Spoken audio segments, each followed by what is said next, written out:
You. Good. Good. We're still in Trig. Yeah, I have certain problems that we're supposed to do. Let me just pull them up real quick. Okay. I'm not sure what the correct order of these pages are. Right. I think this is the first one that I got up here. Try going to the, short little, end of the page picture. Do you have that one? Yeah. It's the page number is 898. This one? No, the other one. This one? There's a lot. Yeah, that one right there. Okay. We're supposed to do 6 and 7 on that page. Okay. And yeah, let's start with that.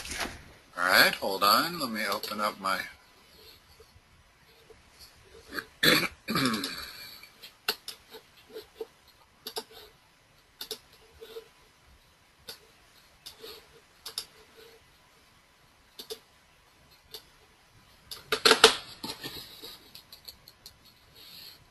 All right, what kind of triangle is this? It's a right triangle. Okay. And what are its sides? They are, sorry, give me just 1 second. Alright, they are, well, A is 4. Okay, but relative to the triangle that I've drawn, how do I label it? And I've labeled angle C as the 90-degree angle. Okay. So this is side little c. Right. So where do the 4 and the 5 go? The 4 would go on the base. Yeah, it's either 4 there or 5 there. We don't really know. Okay. Either one. Doesn't matter. Okay. What is C equal to? In other words, the first thing you need to do before you can tell all 6 trig functions is to solve for C. Okay. So what's little c equal to? Could we just do the Pythagorean theorem? Yeah. And remember, the answer always starts out, is this a 3, 4, 5 triangle? No. No, it isn't. When you have a 3, 4, 5 triangle, the 5 has to be the hypotenuse. So let's just go ahead and apply the Pythagorean theorem. Remember, the answer is always square root of something. Right. So square root of what? Square root of 41 is 6.4. I don't think you're supposed to convert it. No? I don't think so. I'd be surprised if they have you convert this to a decimal. We leave it in its most accurate form, which is square root of 41. Okay. So, what is the sine of B? Let's see. Which is angle B? Angle B is... Is it like this? That little... Or is it like this? Or do I switch the A and the B?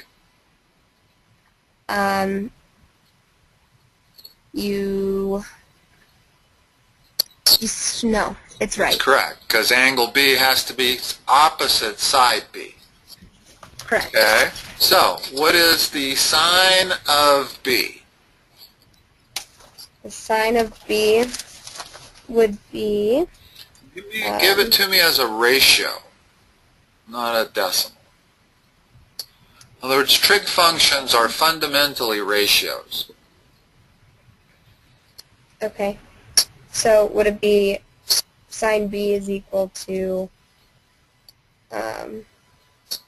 4 sine of 90? SOHCAHTOA. Oh. SOHCAHTOA. Opposite over hypotenuse. So that'd be 5. Yeah, 5 over square root 41, or sine of 90, right? No. No? They want the sine of angle B. We don't even know what this angle is, but that's theta. Oh, okay. Okay? So the sine of theta is opposite over hypotenuse. But that's not a satisfactory answer. Why? Because it's a square root. Because it's got an irrational denominator. So you have to rationalize that. In other words, you don't convert this to a decimal, but you do convert it so that there is not an irrational number in the denominator. So what do I have to do to that?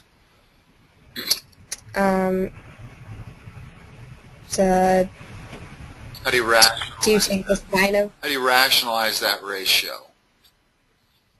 Do you do inverse? No, I'm going to multiply it by the number 1. Okay. And in this case, the number 1 is square root of 41 over square root of 41. Because notice what that does to the denominator. Turns it into it 41. It out. Well, it turns it into a rational number. And now in the numerator, we have 5 root 41. So this is the proper answer. Much, much better than this, which is a lot better than a decimal answer. In other words, okay, so that's the decimal answer? Or this. I would even take this one right here, the first thing I've circled. But the official proper answer is 5 root 41 over 41. Okay. Okay? And that's angle B? No, that's the sine of B. Oh. We take trig functions of angles in order to get ratios. We take inverse trig functions of ratios in order to find the angles. So it's all they want is evaluate the 6 trig functions. Well, that's the sine of that angle B. What's the cosine of B? Just go through all the cosine. That would be 4 over 5? Ka. Right? Oh, 5 over 4. No. Ka means adjacent over hypotenuse. The H is always the hypotenuse in this. Okay. Okay? And the O is always the opposite. It doesn't mean over. In other words, each one of these things has an over right there. Okay. It's hidden. So cosine of B is adjacent over hypotenuse. What is that in this case? It'd be 4 over square root of 41. Okay. Now, do you want us to take the time to have you rationalize these, or shall we move forward? Rationalize this one for me. Okay. So then you multiply it by square root of 41. Not just by the square root of 41. You can't do that without changing its value. But you can multiply any fraction by the number 1. Oh, that's what I meant. Okay.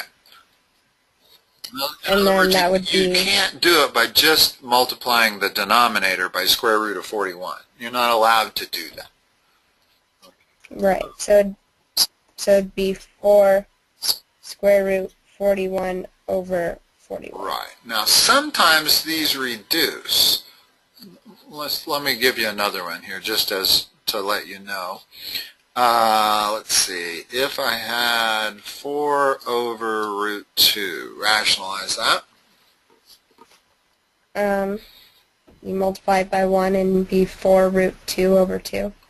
So our answer is 4 root 2 over 2, but notice now the 2 and the 4, so it becomes 2 root 2.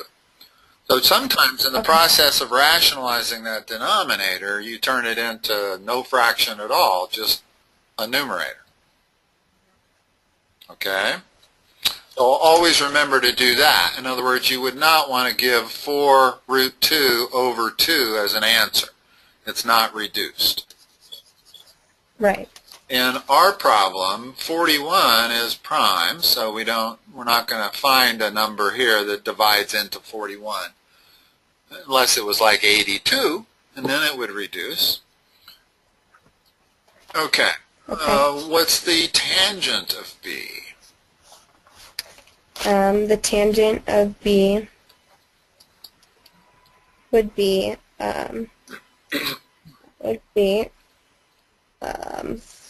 4 over 5. TOA. What's TOA stand for? Oh, opposite over adjacent. So 5 over 4. Okay.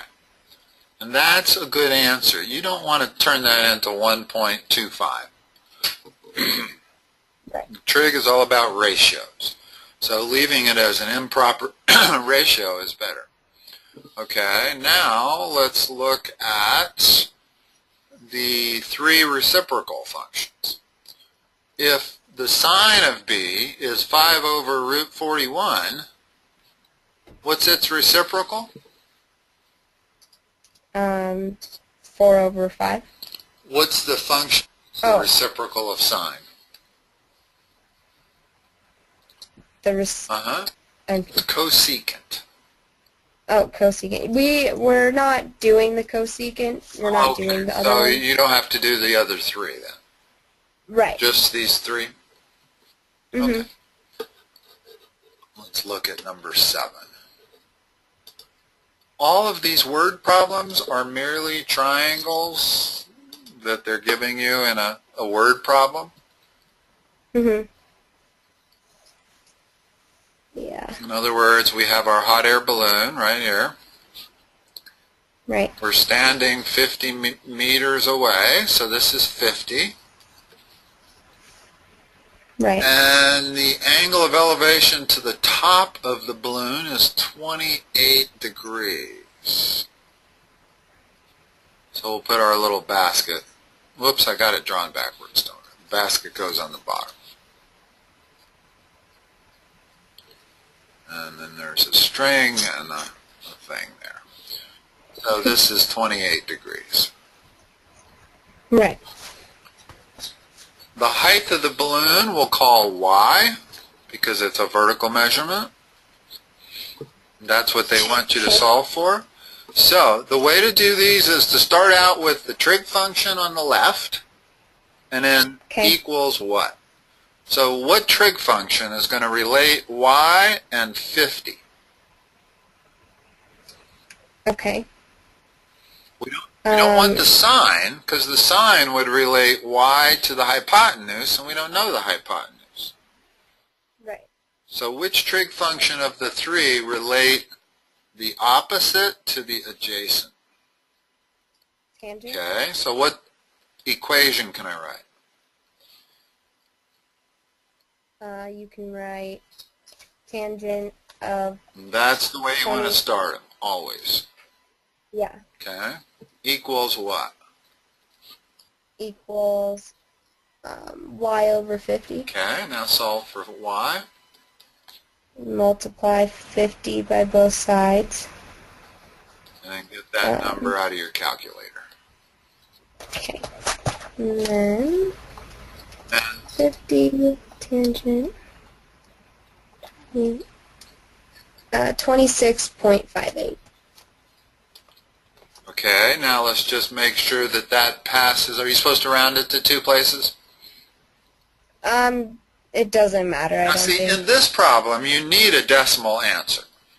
We don't know what the irrational number is. But if you're dealing in right triangles and you know the sides, or 2 out of the 3 sides, you're always going to be able to come up with the third side as a perfect number, not a decimal approximation. So, does that pass the ballpark test? Yes. Yeah, it does. If it was 265, it would not.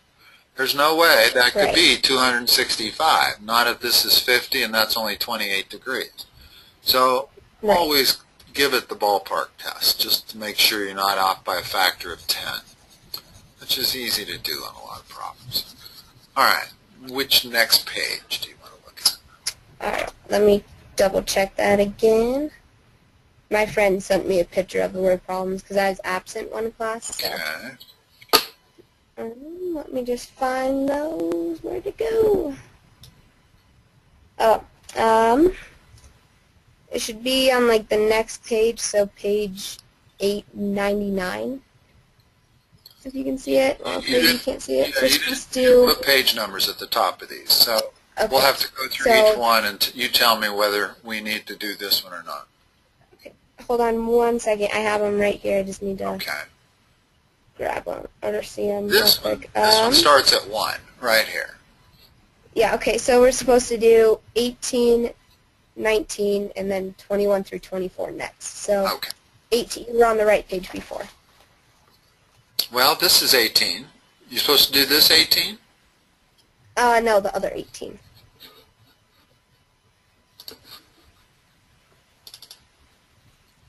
This 18? Yeah. I think it's the I same believe 18, so. yeah. I believe it's the same 18. Yeah, okay. So we're solving triangles. The triangle they give you is 3 pieces of information, okay? Actually, it's not, hold on. It's not that 18. Does it have triangles at the top of that page? You didn't, I can't get, this is as high as it'll go. Sorry, I sent you a lot of pictures. Here's something called full size. There's an 18. That's a different 18. So this must be it. Yes, that's the correct 18. If you can see it, yeah. Good. I'm glad we're getting this because the only tough part about the law of sines is the ambiguous case of the law of sines. I think we talked about it briefly last time. Okay. This, when they give you 2 angles and a side, well, that's pretty easy. What is angle B? In other words, we got angle A equals 43. We got angle C equals 83. We got side B equals 12. In order to apply the law of sines, we have to have one ratio. We have to know an angle and its opposite side. Right. Okay. So if you just add angle A and angle C, you get 126, and then you subtract that from 180 and get 54, and that's angle B. Okay. Now apply the law of sines to solve for side A and side C. In other words, now we have that. We have an angle and its opposite side. So let's start the law of sines. Okay, so you do the sine of A, right? Yeah, sine of small a. Hold on. No, remember you take trig functions of angles, not sides. You're never going to have the sine of little a, because little a is the side length of that triangle. Okay, so you do sine of 43 degrees equals... Hold on. Remember the law of sines is always ratio. Oh, ratio. Over what? Over, is it 12? No, here's the law of sines. Let me write it.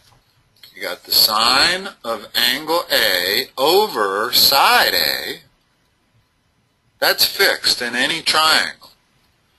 That has to be equal to the sine of angle B over side B. Same ratio. And the sine of angle C over side C. Okay. Okay, so if we apply the law of sines, then we take the sine of 43 degrees, that's a number, over the side of A. Well, what we really should have started with was the one fixed relationship that we know, which is this one. So let's start out that way. Let's start out the sine of 54 degrees over 12. There's a ratio. That's a number now. Right. Now we can figure out the sine of 43 over little a. Right, and then you cross multiply. Okay, so now what do I get? You get 12 sine of 43 over 12. No, over sine of 54. Equals what?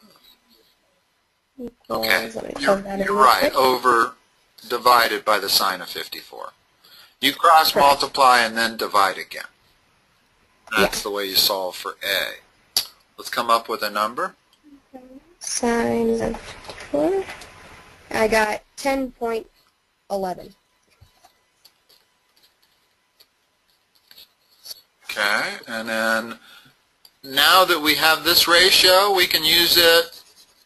In other words, we don't need to write it again. That's fixed for this triangle. So what's the, how do we solve for side C? Side C, you could do, it'd be 12, no. Sine of 54, sorry, I'm writing it too, just so I have it. Sine of 54 over 12 equals sine of 83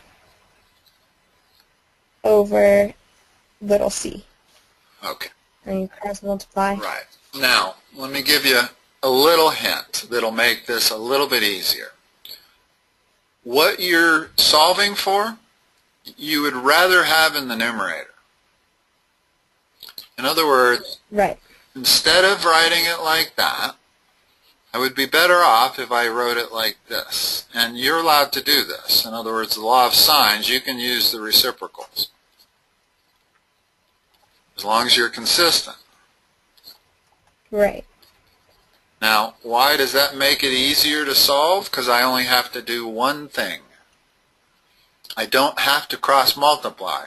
So all I have to do is multiply both sides by the sine of 83 degrees. In other words, instantly, in one step, I've solved for C. Whereas when your unknown is in the denominator, you always have to cross multiply and then divide again. So you always have to do at least two steps. So when you're setting these up, it's kind of good to know what you're looking to solve for. In other words, the first thing we were looking to solve for was the side A. We should have set up our law of sines as, I'm going to end up wanting A over there. And on the left, let's put 12 for B over the sine of 54 instead of the reciprocals. You see why this makes it one step easier? Yeah. Okay. All right. And then 19 also? Correct. Okay. It's unfortunate. They're not going to give you the ambiguous one. The ambiguous one is 20. You have to do 20? We have to do 21 through 24 after 19.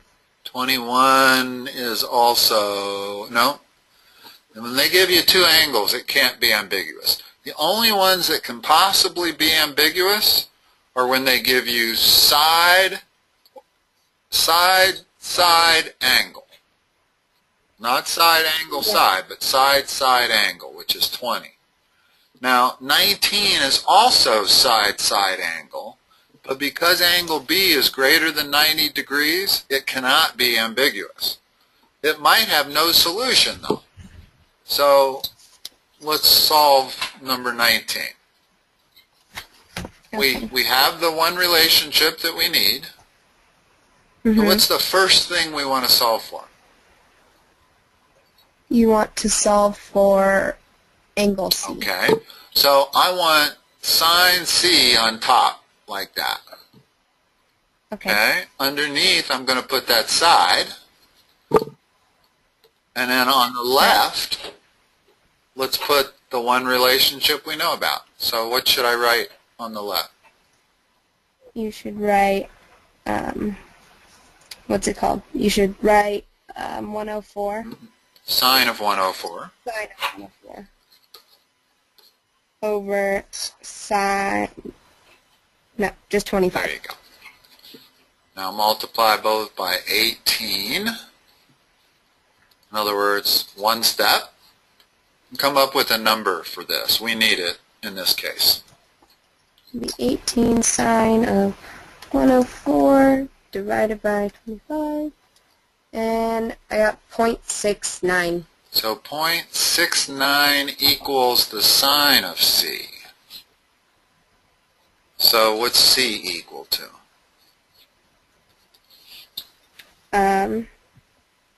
Would you just This is where you use the inverse. Oh, so inverse. Remember, we take trig functions of angles to get numbers, and we take inverse trig functions of numbers to get angles.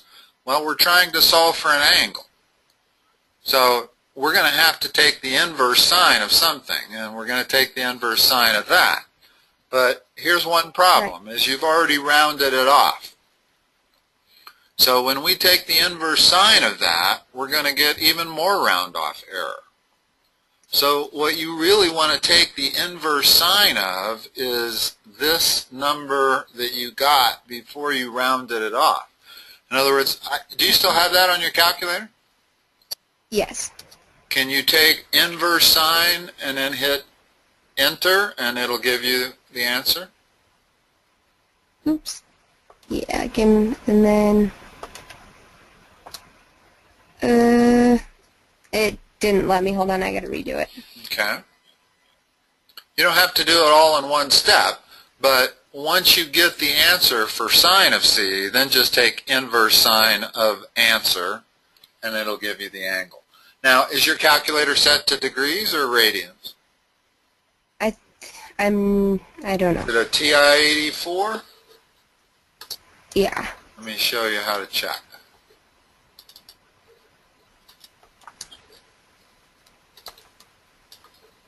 Go to mode.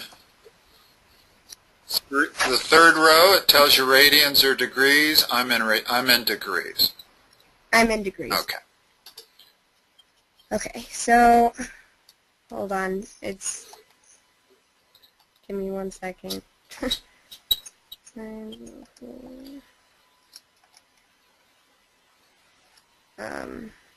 How do I get it from? Because it won't let me like just press second. Let me see. Sine. Let me see if I can do it here.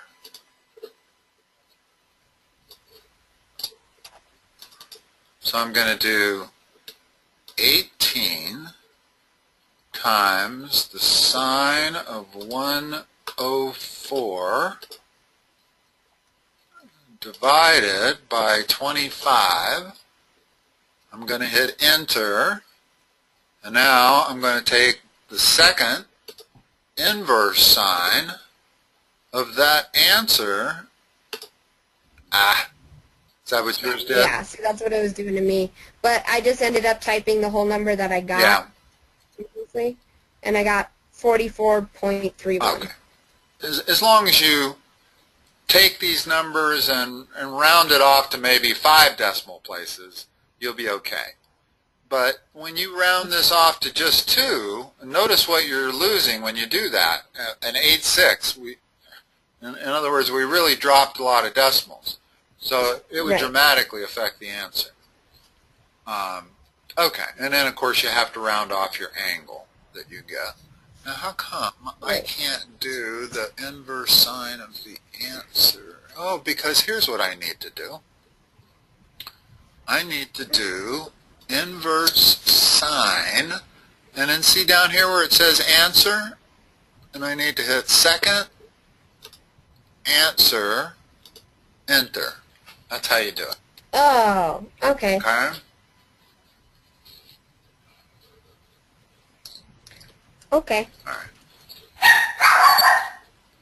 Is that all for 19? What's that? Yeah.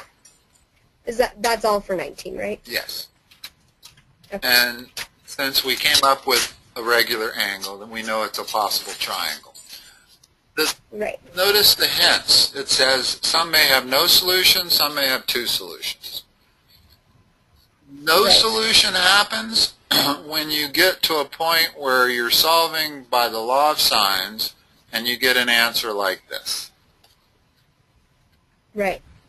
Since sines and cosines have to be between -1 and 1, if you ever get the sine of an angle is a number greater than 1, then it can't be a triangle. That's what it tells you. Okay. Okay. And whether they're going to give us one here or not, I don't know. We're supposed to do 21, right? Correct. Okay. 21's easy because they give you 2 angles and a side, which means they're really giving you 4 pieces of information. They're giving you all 3 angles and a side. Right. Okay, so let's solve it using the law of sines. Give me just 1 second to write it down. C equals 70. That was 73 degrees. So what's the first thing we're going to solve for?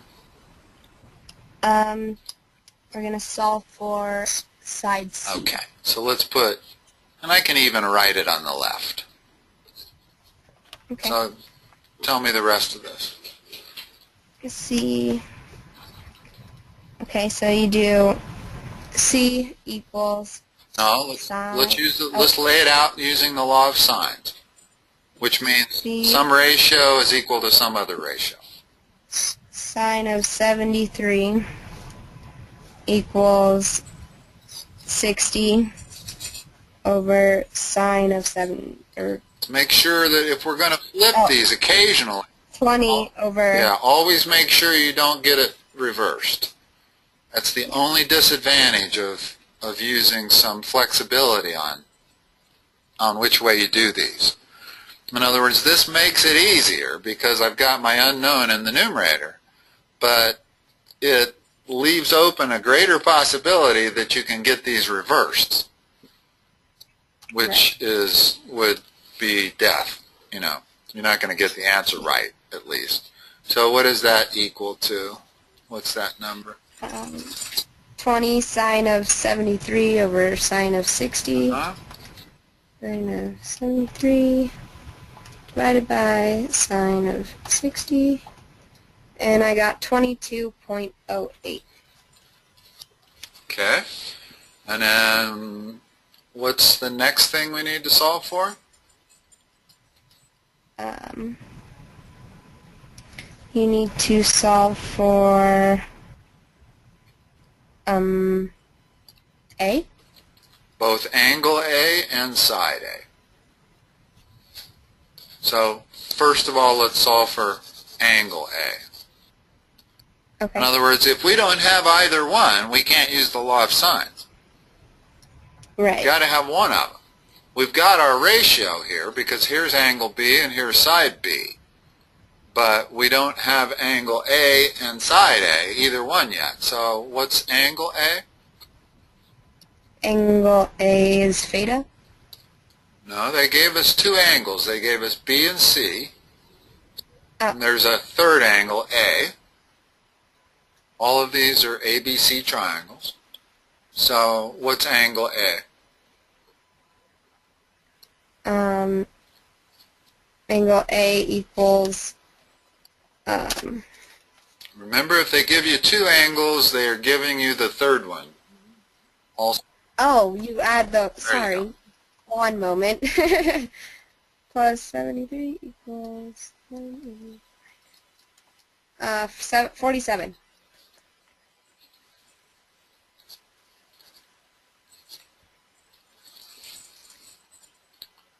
And so... Okay, so now there's only one last thing we need to solve for. What is it? Side A. Okay, so how should I write my equation? You should do little a over sine of 47 is equal to, you could do C. We could, but I'm not looking at that anymore. Let's use the other relationship that's right there on the page. You could do 20 over 6, or sine of 60. Yeah, in other words, they're all the same ratio. Right. So now A is equal to that. Right, so, okay, 20 sine of 47 over sine of 60. We gotta plug that in now.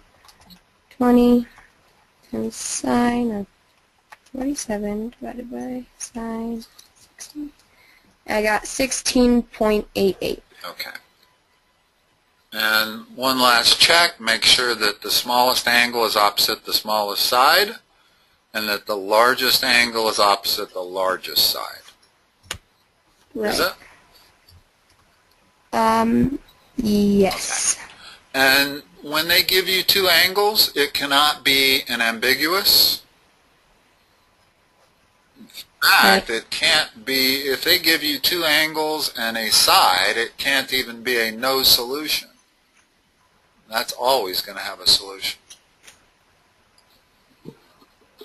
The ambiguous case comes 19 or 20. And 20 is going to actually be the ambiguous case. They must not have talked to you about the ambiguous case. To have you not do 20. Yeah, I don't think, not yet at least. Okay. What next after 21? 22, 23, and 24. Okay. Now, there's two cases where you need to use the law of cosines first. You have to use the law of sines on every triangle, but you have to start out with the law of cosines whenever you have side angle side or side side side. Those two situations. Okay? In 22, we have side side side. Right. Pick an angle, and we'll solve for it first. Call it, let's see, let me make sure I label these properly. This has to be A, this has to be B, and this has to be C.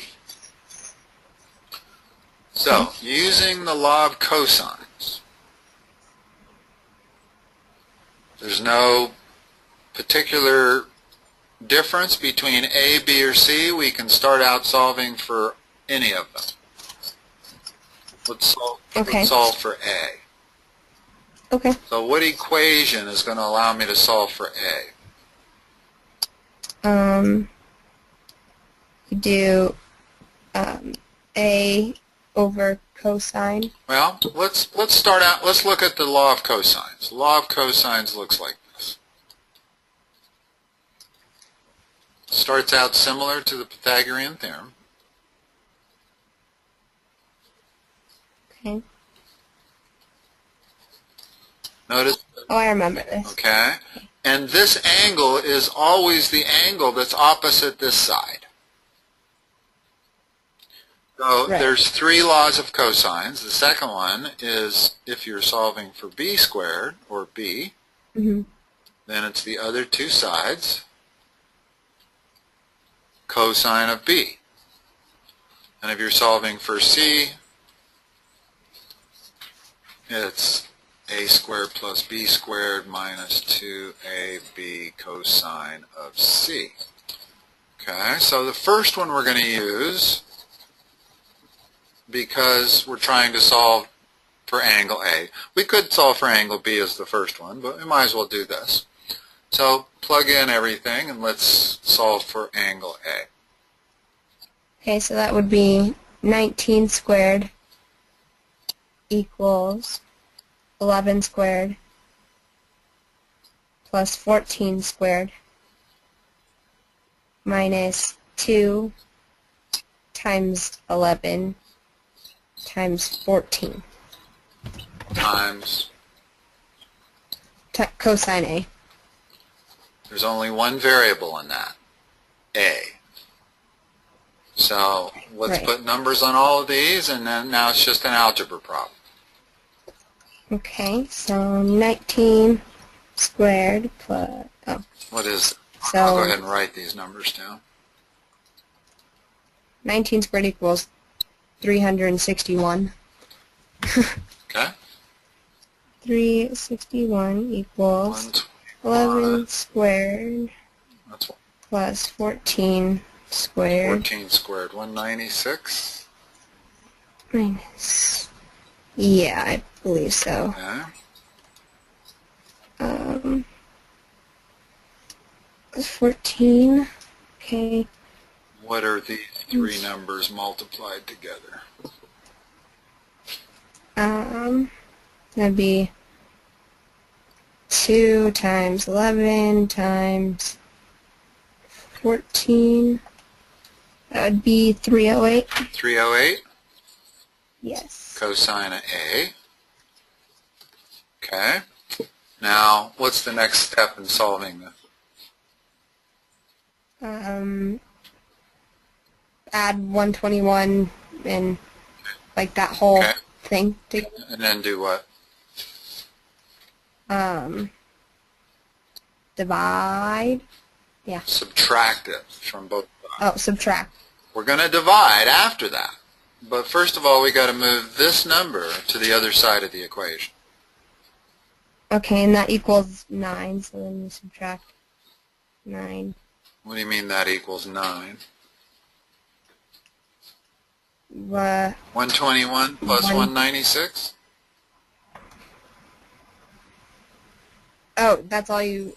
Well, first of all, we want to add those two and then subtract it from the other side.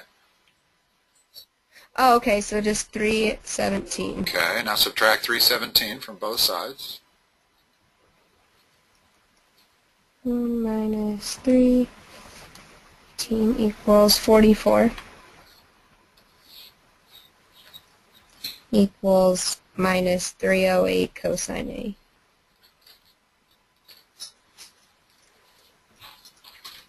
Do we have a problem? It's negative. Yeah, so we do have a problem. We made a mistake. In other words, this is not an impossible triangle. Remember the rules for a triangle? Any side has to be less than the sum of the other two or greater than the difference.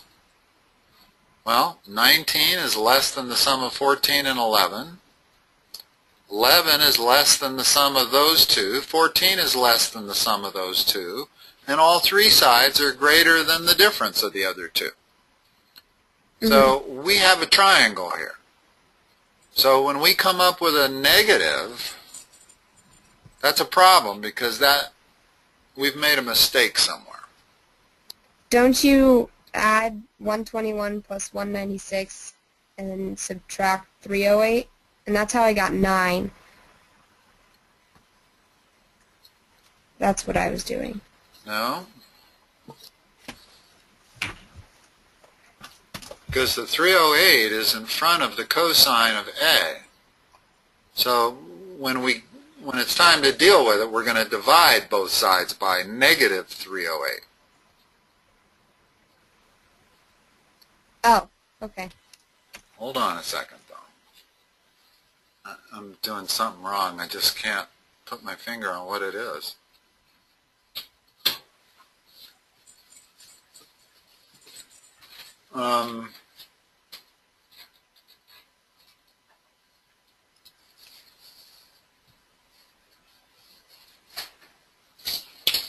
This is kind of bizarre.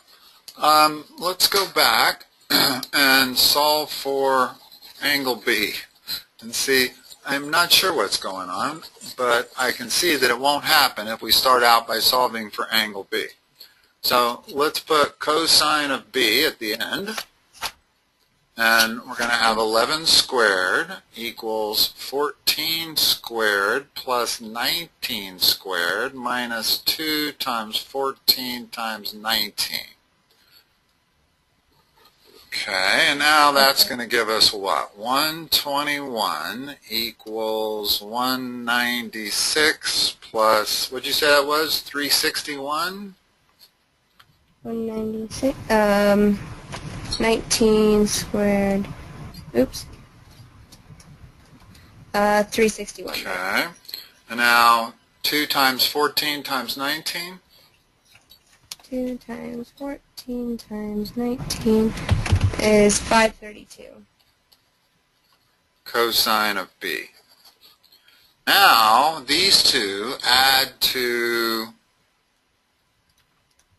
what, 557. 557. So we're going to move that to the other side, giving us a negative 436, which is equal to a negative 532 cosine of B. You with me? Yeah. Now notice that we're going to divide both sides by minus 532. That's going to equal cosine of B. That is a positive number less than 1. Okay, so negative. So take the inverse cosine of 436 divided by 532. Okay.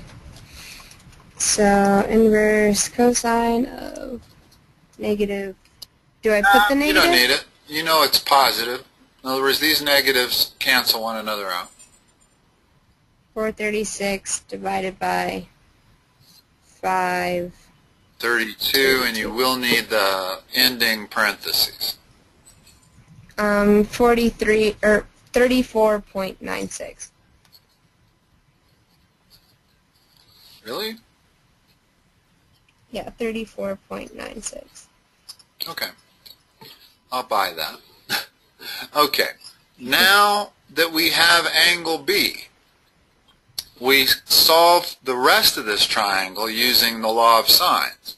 In other words, the moment you get that relationship between an angle and its side, in other words, we can now say that the sine of 34.96 over B, which is 11, is equal to the sine of A over 19.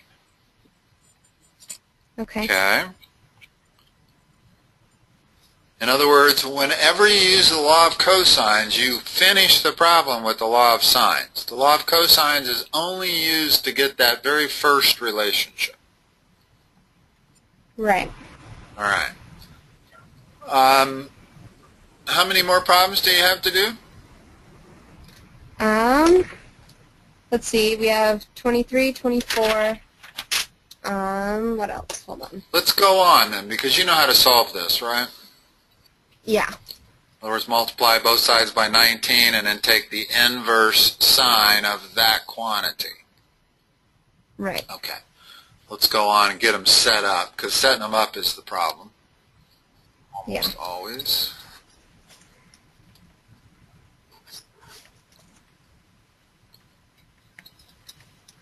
Number 23. This is side angle side.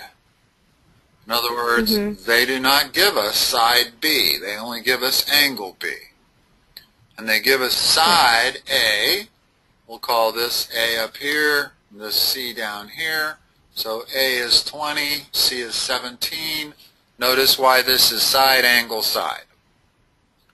Right. When you have side angle side, you don't have that initial relationship. So the thing we want to solve for is side B right off the get-go. So using the law of cosines, tell me how to... So you want to do, so you want to find side B? Okay, so you do the B squared equals, let's see, B squared equals 20 squared plus 17 squared minus 2 times 20 times 17 cosine of B. Not B. Cosine of 75. There you go. Now notice that the only unknown is on the left side of the equation. Right. So we plug in numbers for everything on the right side of the equation, take the square root of it. In other words, B is actually equal to the square root of all of this. Right. Whatever that is, you'll have side B. Then you'll be able to solve for angle A. In other words, as soon as we get side B, then we have angle B and side B. Now we'll be able to solve for angle A using the law of sines. Let's come up with a number and make sure we complete this. Okay. So, because the law of cosines is really this simple. There's only really two situations where you ever use it. And that's when you have side, angle, side, or all three sides. right. Cosine 75. Okay. For that, I got, you need to square root 513.00. That answer that I got. And then do, we do the inverse sign, right? No, no inverse. Or No inverse required here. In other words, everything on the right side of the equation, this is a trig function. You can put that in your calculator to come up with cosine of 75. Right, and then B equals 22.64. Okay. Now, we still need angle C and we need angle A. Okay. Pick one. See. Pick one. We'll solve it using the law of sines. You could do A. Doesn't matter.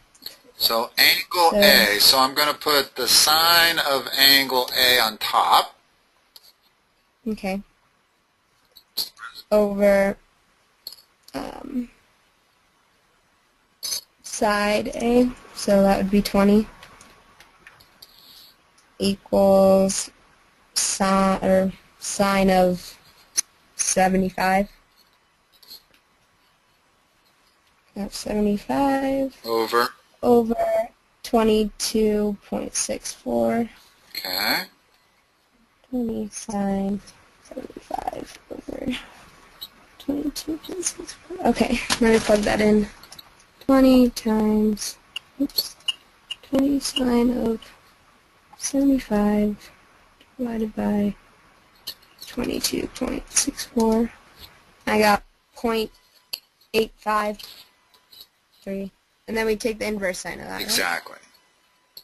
Go ahead and try it using that second answer key. Okay. So that you don't have any round off error. And this also tells us that we have a legitimate triangle. Because the sine of A is a number between, it's less than 1. Yeah, okay. Give me 1 second. Take the inverse sign. I got 58.57. Now what's the best way to get angle C? There's two ways. We could continue to use the law of sines, but there's an easier way. Just add them up and subtract them? Yep. 75 plus 58.57 and 180. Oops. This would be 46.43. Yep. And then just take a glance at the triangle, make sure the smallest opposite the smallest and largest opposite the largest, and it is. So. Yep. C equals 46.4. All right.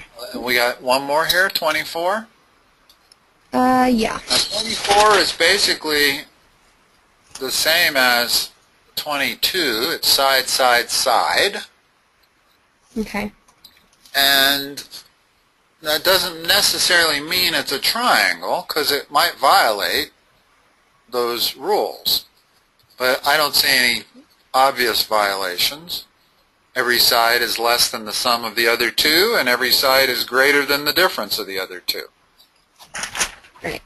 Okay, so we're going to call this angle C, this one angle A, this angle B. Now,